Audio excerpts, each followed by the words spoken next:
हे hello everyone, कैसे हैं आप सभी लोग। मेरा नाम है शशांक जैन और मैं आपका स्वागत करता हूँ टेक शशांक चैनल पे। जैसा कि मैंने एक और वीडियो इससे पहले बनाया था related with how we can register to AI fundamentals exam. तो उसके बारे में मैंने सारी डिटेल्स बताई थी किस तरह से हमें रजिस्टर करना है। अगर आपने वो वीडियो नहीं देखा है तो मैं उसकी लिंक डिस्क्रिप्शन में दे दूँगा, तो आप उसे जाकर चेक कर सकते हैं। आज जिस वीडियो के बारे में हम बात करने वाले या जिस टॉपिक के बारे में हम बात करने वाले हैं, वो है इस एग्ज़ाम की हम तैयारी कैसे करेंगे, how to prepare of AI fundamental exam which is AI 900। तो हम उस पर चर्चा करेंगे कि किस तरह की चीज़ें, क्या-क्या चीज़ें कंसिडरेशन में रखनी हैं। और क्योंकि तैयारी करना एक अलग बात है और उस एग्ज़ाम के बारे में जानना, क्या-क्या चीज़ें कंसिडर की जानी चाहिए, वो एक अलग बात है। तो चलते हैं फिर आगे वीडियो में। जैसा कि आप मेरी स्क्रीन पर देख पा रहे होंगे, यहाँ पर हमने Microsoft certified AI fundamentals exam search किया है। तो हम माइक्रोसॉफ्ट लर्न की साइट पर आ गए हैं। तो यहाँ पर जैसे कि हम डिटेल्स देख सकते हैं, सर्टिफिकेशन डिटेल्स दी हुई हैं। तो सबसे पहले मैं आपको बताऊँगा कि यहाँ पर हमें सबसे पहले ये चेक करना है, क्योंकि इसमें थोड़ा-सा डिटेल दी हुई है कि किस तरह की एग्ज़ाम होता है, क्या एग्ज़ाम है। तो अगर आपको एग्ज़ाम की तैयारी करनी है तो सबसे पहले हमें ये समझना पड़ेगा कि उस एग्ज़ाम में कौन-कौन सी स्किल को मेज़र किया जाता है, व्हिच इज़ दिस। यहाँ पर भी थोड़ा-सा इसकी डिटेल दी हुई है। जैसे कि स्किल मेज़र में मैं देखता हूँ तो यहाँ पर describe artificial intelligence workload and considerations, describe fundamental principle of machine learning and Azure on Azure, feature of computer vision workload on Azure। यहाँ आप देख सकते हैं। यहाँ पर एनएलपी यानी कि language process natural language processing workload on Azure, किस तरह से इसकी सर्विसेज किस यूज़ होती हैं, तो उसका डिस्क्रिप्शन पूछा गया है। और जनरेटिव एआई का वर्कलोड जो हम एज़्योर के अंदर यूज़ करते हैं उसके बारे में आपको चीज़ें बतानी हैं। तो ये मेजर कंपोनेंट्स हैं जिनके बारे में इस एग्ज़ाम में आता है। अब हम चलते हैं अगले टैब पे, जो हमें ये बताता है कि इस एग्ज़ाम में एक्चुअली किस तरह की टॉपिक्स या किस तरह की चीज़ें कंसीडर की जा रही हैं। तो ये एग्ज़ाम के बारे में जो अपडेशन है, जो टॉपिक्स अपडेट हुए हैं वो 2 नवंबर 23 को अपडेट हुए थे। Okay, 2 November of 23। तो अगर हम इसमें चलते हैं तो हमें यहाँ पर जो ब्रीफ में बताया गया है दैट इज़ कितना परसेंटेज किस टॉपिक पे आता है, उसके बारे में जानना बहुत इम्पोर्टेंट है। हमें ये जानना बहुत ज़रूरी है, ठीक है? तो जैसा कि यहाँ पे दिया हुआ है कि एआई वर्कलोड एंड कंसिडरेशन 15 से 20% आता है। अभी मैं इसके बारे में और डिटेल बताऊँगा क्योंकि यहाँ पर नीचे है कि उसमें कौन-कौन से सेक्शन यूज़ होते हैं। ओके?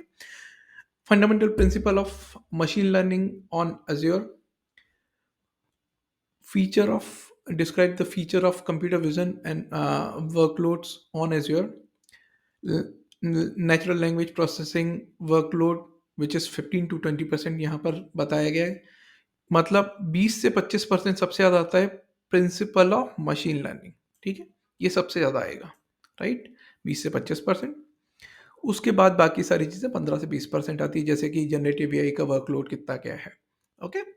अगर मैं पहले टॉपिक पे जाता हूँ, पहला जो सेक्शन था जो 15 से 20% आता है, जिसमें ये बताया गया कि describe artificial intelligence workload and considerations.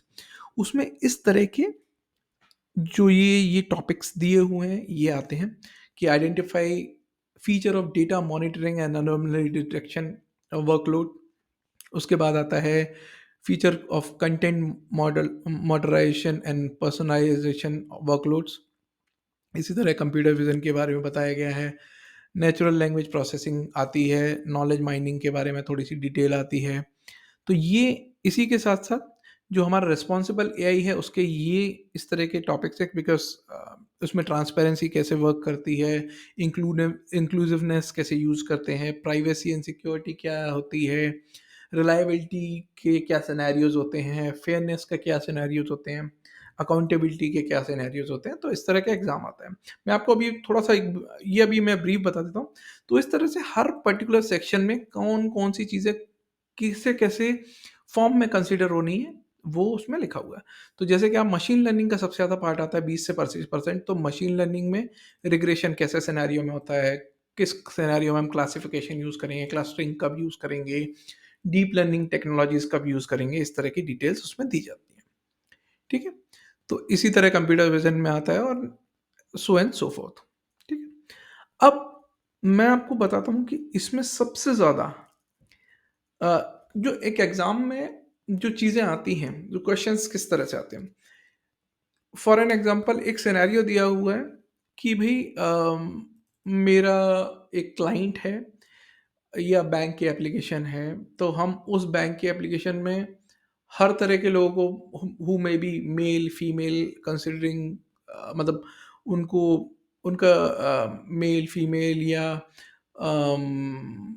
इस चीज़ों को कंसीडर ना करते हुए अगर हम बैंक का सॉल्यूशन बनाएँ, तो वो किस प्रिंसिपल रिस्पॉन्सिबल एआई के किस प्रिंसिपल को कवर करता है। तो 4 ऑप्शन दिए हो सकते हैं like reliability, transparency, accountability, inclusiveness, may be. तो जहाँ तक मुझे पता है वो that is come into inclusiveness, so आपको इंक्लूसिवनेस सेलेक्ट करना है। तो just and for an example may be मैं यहाँ पर गलत हूँ, मैं पहले ही डिस्क्लेमर दे दूँ। बट इस तरह के सिनेरियोज़ आते हैं कि आप इस सिनेरियो को किस रिस्पॉन्सिबल एआई के किस प्रिंसिपल के साथ अटैच करेंगे, ओके? इसी तरह के कुछ सिनेरियोज़ आते हैं जिसमें ये बताया जाता है कि जैसे रिग्रेशन ये identify common machine learning techniques. अब एक सिनेरियो आपको दिया जा सकता है कि मान लीजिए आपका एक कैफ़े है जिसमें लोगों लोग मतलब कितने लोग नंबर ऑफ पर्सन अराइव करेंगे किसी हिस्टोरिकल डेटा के अकॉर्डिंग। जैसे कि मेरा एक कैफ़े है जिसमें कुछ पर्टिकुलर वीकडेज़ पर इतने लोग आते हैं, वीकेंड्स पर इतने लोग आते हैं, जब बारिश होती है, सीज़न चेंज होता है तो इतने लोग आते हैं कॉफ़ी पीने। तो इस तरह का सिनेरियो दिया जाएगा, फिर आपको पूछा जाएगा कि अगले 2 दिन में कितने लोग आ सकते हैं, इसका आपका प्रेडिक्शन देना है। तो इसको हम क्या बोलेंगे? इसको किस मशीन लर्निंग की किस टेक्निक के अंदर कंसीडर किया जाएगा? मैं आपको इसका आंसर जो मुझे पता है वो बता देता हूँ कि इसको हम रिग्रेशन के अंडर कंसीडर करेंगे, जहाँ तक मैं सही हूँ। जहाँ तक मुझे पता है। तो इसे हम रिग्रेशन के अंदर कवर करेंगे। ठीक है? इस तरह के थोड़े बहुत scenarios most probably scenario based questions ही आते हैं। कुछ केसेज़ में आपके पास मल्टीपल सिनेरियोज़ होंगे, उनके पास आपको अ, कहाँ पर क्लासिफिकेशन फिट बैठेगा, कहाँ पर रिग्रेशन फिट बैठेगा, कहाँ पर क्लस्टरिंग फिट बैठेगी, इस तरह से आपको मैच करना होता है। और कुछ सिनेरियोज़ आते हैं जिसमें हम सेंटिमेंट एनालिसिस के कुछ सिनेरियोज़ आते हैं। स्पीच मतलब उसमें कुछ में बताया गया है कि भई अगर आपको बॉट सिस्टम बनाना है या जो भी बनाना है तो वो किस टेक्नोलॉजी या किस चीज़ के अंदर आएगा। मतलब कौन-सी सर्विसेज़ यूज़ करनी है, लैंग्वेज सर्विस यूज़ करनी है, स्पीच सर्विस, बॉट सर्विस या क्या सर्विस, कौन-सी वाली सर्विस हम उसके लिए यूज़ करेंगे। सिमिलरली एआई लैंग्वेज सर्विसेज़ में कुछ चीज़ें कंसीडर की जाती है, जैसे लैंग्वेज में हम ट्रांसक्रिप्शन जो है, वो हम किस सर्विस के थ्रू करेंगे। कन्वर्सेशनल एआई किस में यूज़ होता है, किस तरह की चीज़ें यूज़ होती हैं, तो इस तरह की सारी चीज़ें इसमें आती हैं। तो अभी हम वापस चलते हैं नीचे, यहाँ पर सेक्शन में जैसे कि मैंने आपको बता दिया कि इसमें एग्ज़ाम में सबसे पहले आपको ये पता होना चाहिए कि आपके एग्ज़ाम में आने क्या वाला है। तो ये जो सेकंड सेक्शन था इसमें ये सारी डिटेल है कि भई इस एग्ज़ाम में कितना पोर्शन किस पार्ट का आता है। तो अगर आप चाहेंगे तो मैं इसकी लिंक भी आपको शेयर कर दूँगा डिस्क्रिप्शन में, ओके? बट आप जनरली जाके एआई फंडामेंटल्स माइक्रोसॉफ्ट लर्न डाल के इसको सर्च कर सकते हैं, ठीक है? अब हम चलते हैं कि इसके अलावा अब हम ये सारी चीज़ें मैंने बता दिया। पहली चीज़ मैंने ये बताई कि इसमें क्या-क्या आता है। अब उनके बारे में जानकारी मुझे उसकी डिटेल्स कैसे मिलेगी। तो जो मैंने ऑब्ज़र्व किया या जो मेरा एक्सपीरियंस है, Microsoft learn itself having lots of learning material. तो ये कुछ मॉड्यूल्स इन्होंने दिए हुए हैं और हर मॉड्यूल को अगर मैं देखूँगा जाके, ठीक है? तो ये जैसे मेरा एआई फंडामेंटल्स का मॉड्यूल है, इस मॉड्यूल में मेरे पास पहले तो फंडामेंटल ऑफ एआई कॉन्सेप्ट है। इनको मुझे आप चाहें तो देख सकते हैं। Understanding of machine learning, understanding of computer vision, understanding of natural language processing. इसके बाद आप मशीन लर्निंग के बारे में चीज़ें जान सकते हैं कि भाई किसे हम किस सिनेरियो या किस तरह की चीज़ों को हम मल्टी क्लास क्लासिफिकेशन के अंदर यूज़ करते हैं, किसको क्लस्टरिंग किस तरह से होती है, या किन सिनेरियोज किन यूज़ केसेस को हम क्लस्टरिंग के अंदर यूज़ करते हैं, किन को हम रिग्रेशन के अंदर यूज़ करते हैं। जैसे कि मैंने एक एग्जांपल आपको बताया था, ये शायद आइसक्रीम शॉप का एग्जांपल यहाँ पर दिया होगा। एग्जांपल यहाँ कहीं, yes, this is, let's stick with the idea ice cream sale scenario.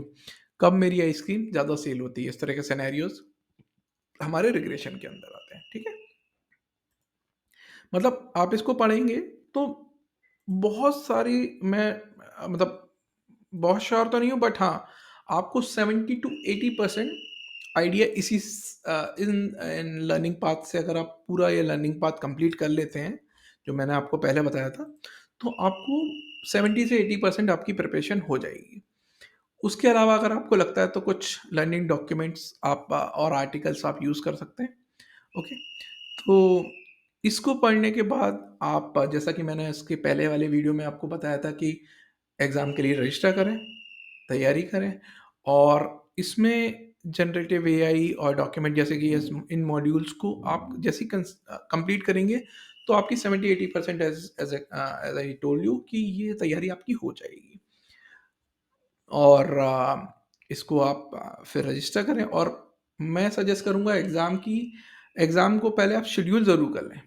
अगर आप इसे शेड्यूल नहीं करेंगे तो ये एक लॉन्ग टर्म चलेगा कि हाँ, मैं शेड्यूल करूँगा और फिर मिलेगा, फिर मैं तैयारी करूँगा।